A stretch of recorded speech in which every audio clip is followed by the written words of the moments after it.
In 1956, the United States government ordered the burning of all of a scientist's books. It wasn't in Nazi Germany. It was on American soil by order of a federal court. His name was Wilhelm Reich, and the reason, according to official records, was that he sold a device based on an energy that, according to science, simply does not exist. But this story didn't end there. Decades later, an entire community of curious people and amateur inventors began building in garages around the world a modernized version of this idea, the so-called Orgone energy engine. And what lies behind this object is much stranger and more revealing about how we think about science than it seems at first glance. Most people have never heard of Wilhelm Reich, and those who heard it generally only know the tragic ending of the story. He died in prison. What few know is the path that led there, and how a theory rejected by science managed to survive, transform, and still inspire projects, videos, and entire communities today. In the next few minutes, I'm going to show you 7 secrets behind this story, and the last of them explains why, even without any scientific proof, this concept continues to fascinate so many people to this day. Let's start with the central character of this story. Wilhelm Reich was a respected psychoanalyst who worked alongside Sigmund Freud at the beginning of the 20th century. So far, nothing strange. The problem began when he started to defend the existence of an invisible vital energy present throughout the universe, something he called Orgone energy. To science at the time, this sounded like pseudoscience disguised as physics, but Reich insisted he had proof. And it was precisely this insistence that attracted the attention of the United States Food and Drug Administration. What came next was one of the harshest persecutions ever recorded against a scientist on American soil, and that's exactly where the story starts to get interesting. Here's the detail that few people know. Reich didn't just sell a theory, he sold an object, a wooden box lined with layers of metal and organic material called an Orgone accumulator. The promise was simple. Sitting inside it would concentrate this vital energy around the body, helping to treat everything from fatigue to cancer. At first glance, it seems like just another witch doctor of the time. But what draws attention is that the box spread among artists, writers, and even famous intellectuals who swore they felt the effects. The problem is that no scientific instrument has ever been able to measure this energy, and it was precisely this gap between feeling and proving that would become the center of the conflict with the authorities, and the reason why this concept never disappeared for good. And this is where the story takes on an almost surreal turn. After years of investigation, a federal court ruled that Orgone accumulators were a medical fraud. So far, it makes sense. Protecting the public from unproven treatments is the role of any regulatory agency. What is shocking is the following part. The court ordered that Reich's books and publications on the subject be destroyed. Some were publicly burned. Reich was arrested for disobeying the order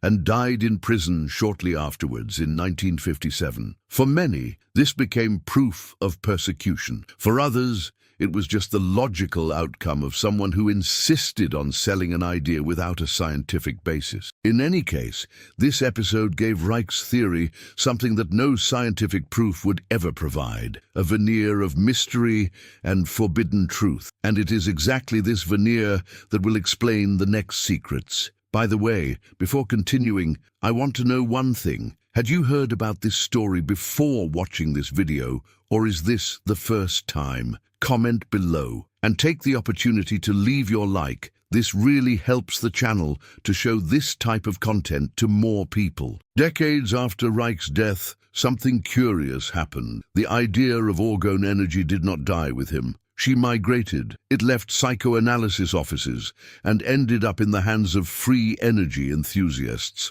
That group of amateur inventors who believe it is possible to generate energy with little or no fuel, using magnets, coils, and specific geometric arrangements. It was in this environment that the so-called Orgone motor emerged, a small mechanism that combines magnetism, copper coils, and, according to its creators, Reich's layering principles, in an attempt to capture this ambient energy. The problem is that, like the original accumulator, none of these engines have ever had their operation validated by independent scientific instruments. And yet, interest only grew. And here comes a detail that most videos on the topic don't mention. The Orgone engine is not the only project of the type.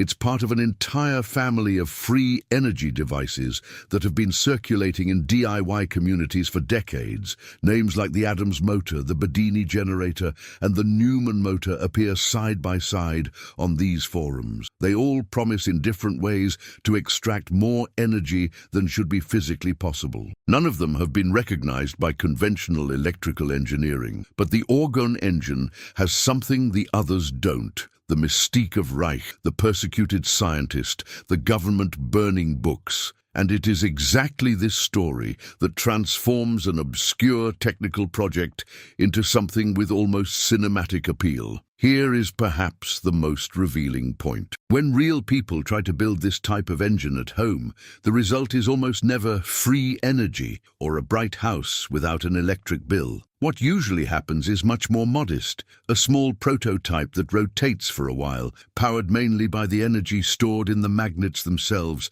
and the initial impulse, not by a new infinite source of energy. In other words, what many people describe as working is in practice an experiment in magnetism and basic mechanics, not a discovery that breaks the laws of physics. And it is precisely this difference between expectation and reality that leads us to the last secret, and the real reason why this concept remains alive today. We arrived at the central point. The science is clear. There is no measurement, no peer-reviewed study, no recognized evidence that Orgone energy is real. And yet, interest in this topic has continued to grow in recent decades. Why?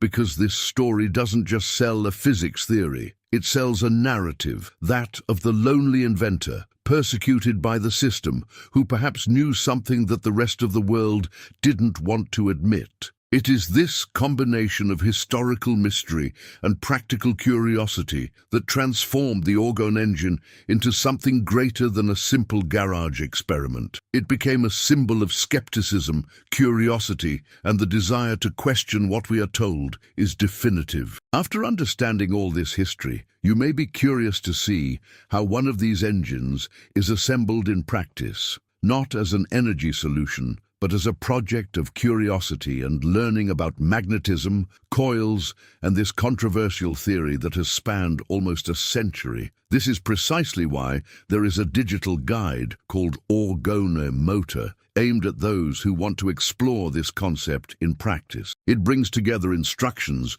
drawings, and videos explaining how to assemble a small prototype at home, using simple materials such as magnets and copper wire. It's important to make it clear, this is not a certified generator or a replacement for your home's electrical energy. The creators of the material themselves treat this as an experimental and educational project, not as a scientifically validated energy source. It makes sense for anyone who likes basic electromechanics, is curious about this weird chapter in the history of science, and wants to build something with their own hands just to see what happens, without expecting miracles. If you want to take a look at this material and decide if it makes sense to you, I left the link in the description and also in the first comment.